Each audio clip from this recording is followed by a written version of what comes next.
नमस्ते and welcome to schooling India. प्रश्न है, लैंगिक समानता की शिक्षा में धर्म की भूमिका का वर्णन कीजिए। उत्तर, धर्म को लिंग की समानता की शिक्षा के आयोजन में सहयोग करना चाहिए, क्योंकि पढ़ी लिखी, अनपढ़, ग्रामीण तथा शहरी, निर्धन एवं अमीर सभी प्रकार के व्यक्तियों की धर्म में प्रगाढ़ आस्था होती है। अतः जब धर्म के द्वारा कोई बात स्वीकृत की जाती है, प्रचारित की जाती है, तो उसे उस धर्म विशेष के अनुयायियों का साथ प्राप्त होता है। धर्म की चुनौतीपूर्ण लिंग की समानता हेतु शिक्षा में भूमिका को निम्न बिंदुओं द्वारा स्पष्ट किया जा सकता है। पहला, जागरूकता का प्रसार। लोगों को धर्म के द्वारा जागरूक करने का प्रयत्न किया जाता है। यह जागरूकता बाल विवाह, नशापान इत्यादि के विरुद्ध चलाया जाता है। जागरूकता के प्रसार से चुनौतीपूर्ण लिंग की समानता के लिए शिक्षा में वृद्धि होती है। दूसरा, विद्यालयों की स्थापना।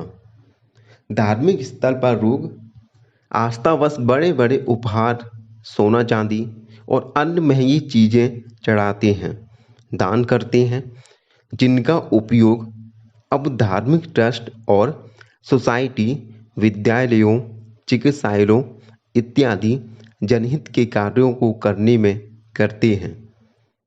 धार्मिक संस्थानों द्वारा कन्याओं तथा गरीब बच्चों हेतु विद्यालयों की स्थापना करने से उनकी समानता हेतु शिक्षा के कार्य में वृद्धि हो रही है।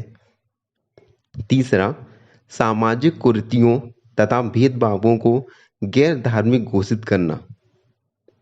हमारे यहाँ धर्म के द्वारा कुछ सामाजिक कुरीतियों और मनुष्य के मध्य किए जाने वाले भेदभाव को धार्मिक घोषित किया गया है, जिससे इन कृत्यों को करने में उस धर्म के व्यक्तियों में भय रहता है।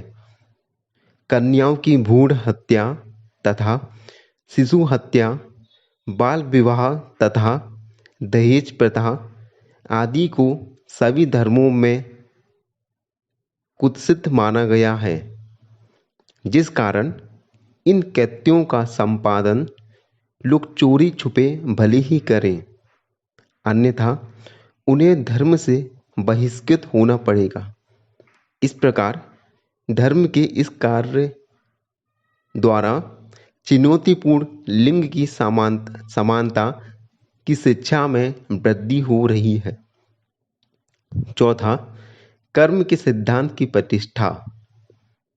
धर्मों की यह मानता है कि कर्म ही पूजा है, अर्थात अपने कर्तव्यों को करने वाला व्यक्ति ही सर्वोच्च, ही सच्चा धार्मिक है, और जो व्यक्ति अपने कर्तव्य तथा कर्म की अवहेलना करता है, वह धार्मिक कदापि नहीं हो सकता।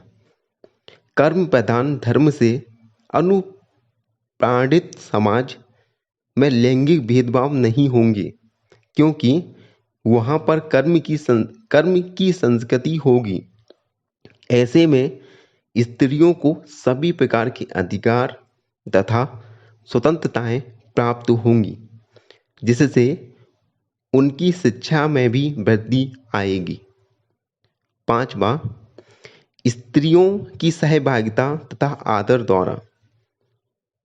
धार्मिक कार्यों में जिन धर्मों में स्त्रियों को समान रूप से सहभागी बनाया जाता है, उन्हें आदर प्रदान किया जाता है, तो ऐसे ही धर्म के मानने वालों में भी स्त्रियों की समानता और उनके प्रति आदर का भाव जागृत होता है। छठवां, चारित्रिक एवं नैतिक विकास द्वारा। धर्म अपने अनुयायियों के चारित्रिक तथा नैतिक उत्थान का कार्य करता है, जिससे स्त्रियों के प्रति आदर, सम्मान, समाज में उनके प्रति दुर्व्यवहार नहीं होता है। चारित्रिक तथा नैतिक उत्थान संपन्न और समाज में स्त्रियां समान तथा सुरक्षित होती हैं। इस प्रकार चुनौतीपूर्ण लिंग की समानता की शिक्षा में धार्मिक, चारित्रिक तथा नैतिक विकास के कार्य द्वारा योगदान प्रदान किया जाता है। 7वां, धर्म के व्यापक तथा मूल स्वरूप से परिचय। धर्म चाहे कोई भी हो, वह प्रेम, मानवता तथा साथ साथ मिलजुल कर रहने पर बल देता है, परंतु अपनी अविरल धारा में धर्म में अनेक संकीर्ण विचारधाराओं का समावेश हो जाता है, जिसके कारण धर्म का उपयोग आपसी मतभेद तथा असमानता उत्पन्न करने के लिए किया जा रहा है। इन परिस्थितियों में धर्म के मूल स्वरूप की ओर पुनः लौटकर धर्म अपने को प्रासंगिक और उपयोगी बना रहे हैं, जिससे स्त्रियों की शिक्षा में धर्म की सकारात्मक भूमिका सम्मुख आ रही है। 8वां, धार्मिक गतिशीलता द्वारा। धार्मिक गतिशीलता के द्वारा धर्म चुनौतीपूर्ण लिंग की समानता के लिए शिक्षा में महत्वपूर्ण भूमिका का निर्वहन करते हैं।